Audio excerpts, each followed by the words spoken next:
कांग्रेस वापसी पर उठ रही चर्चाओं के बीच विधायक सुमित हृदयेश ने कहा कि संजय नेगी और रंजीत रावत दोनों ही 2027 के विधानसभा चुनाव में जीत हासिल करेंगे। उन्होंने दोनों नेताओं को मजबूत और लोकप्रिय बताते हुए कहा कि कांग्रेस को इस समय एकजुट होकर आगे बढ़ने की जरूरत है।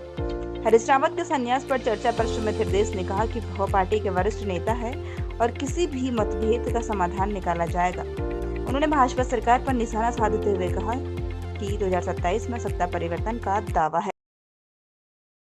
देखिए, मेरी भविष्यवाणी है 2027 के लिए कि चाहे रंजीत रावत जी हों, चाहे वो हमारे बड़े भाई हैं, और चाहे संजय नेगी हों, दोनों विधायक बनने वाले हैं। और ये दोनों को समझने वाली बात है और हम सबको समझने वाली बात है कि इतनी लोकप्रियता दोनों की है कि अपने क्षेत्रों से लगातार लोगों की आवाज़ उठाई जा रही है।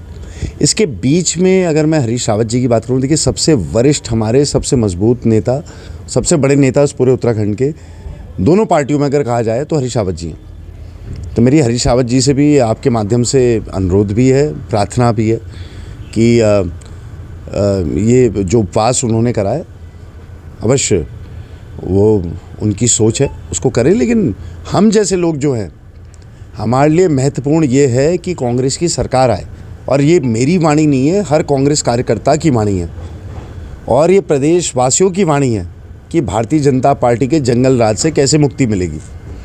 अब इस मुक्ति के रास्ते में संजय नेगी जी भी विधायक बनेंगे, रंजीत रावत जी भी विधायक बनेंगे, और जो समझदार हैं वो मेरे इशारे को समझ जाएंगे। मेरा विश्वास है कि ये सारी अटकलें दूर होंगी और दोनों विधायक बनेंगे। और देखिए, संजय नेगी ने भी जीवन भर बहुत परिश्रम करा है, ज़मीनी नेता हैं, युवा नेता हैं, मेरे भाई हैं। रंजीत रावत जी मेरे बड़े भाई हैं, उनका जो मैनेजमेंट का सिस्टम है अटूट है।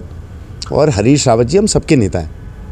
तो इस समय एकजुटता दिखाने का, बहुत बड़ा परिचय देने का एक अवसर है और मैं चाहता हूं कि सारे लोग इस अवसर से चूके नहीं और कोई दूसरा, तीसरा, चौथा ना आए। जिसकी जो ज़मीन है, जिसने जहाँ पे मेहनत करी है, उस व्यक्ति को टिकट भी मिले। जनता भी तैयार है, हम लोग सहयोग के लिए तैयार हैं, बातचीत करने को तैयार है और मेरा पूरा विश्वास है कि चीज़ों में सुधार आएगा।